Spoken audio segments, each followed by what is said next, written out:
Alright, next up is whom I truly feel managed to steal the recognition of Best Conference of E3 2008, Microsoft.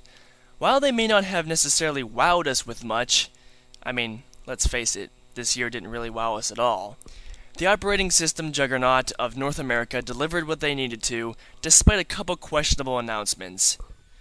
First to be showcased was Fallout 3, the next in the line of immensely successful post-apocalyptic RPGs that were once exclusive to the PC.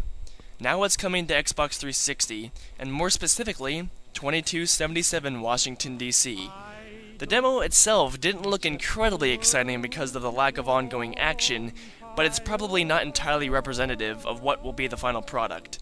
I'm sort of leery of it being in the hands of Bethesda, but remain optimistic about it nonetheless. Alright, seriously, who isn't insanely anxious for March 13th, 2009 to roll around? Resident Evil 5 may not redefine the survival horror franchise like the fourth installment did, but it is doing everything right to build off the success of RE4's formula. Chris Redfield, star from the game that started it all, is no longer with Raccoon City's STARS team, but rather the BSAA, along with a nice new female companion named Shiva Alamar. The duo is somewhere in fictional Africa, investigating the source of a biological disaster that has turned all the locals into aggressive bloodthirsty zombies.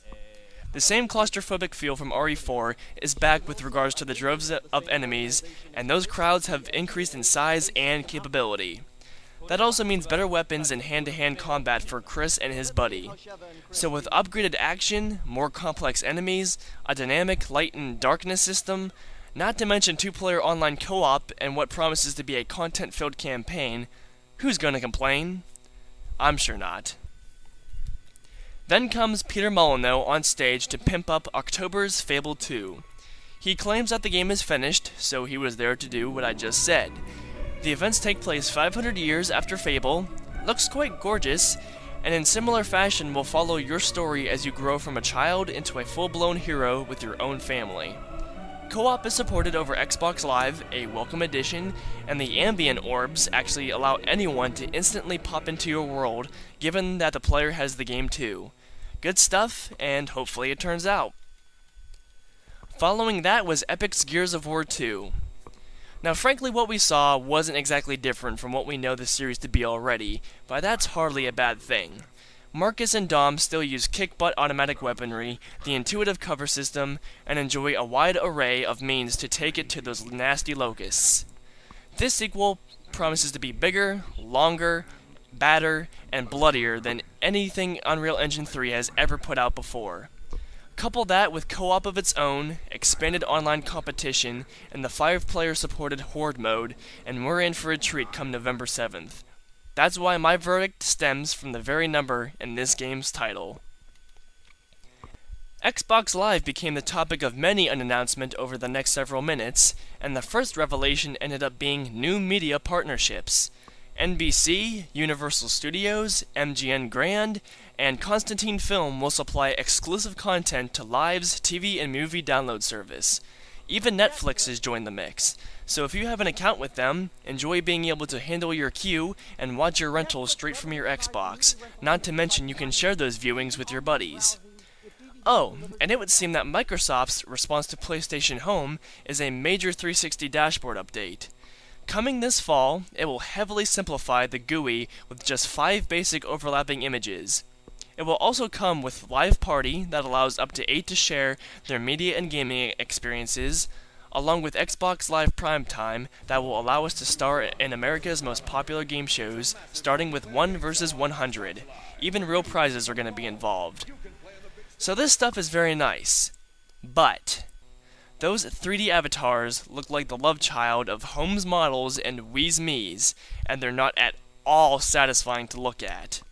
It's fine that Microsoft ripped those concepts off, but they didn't design their things with visual appeal in mind, that's for sure.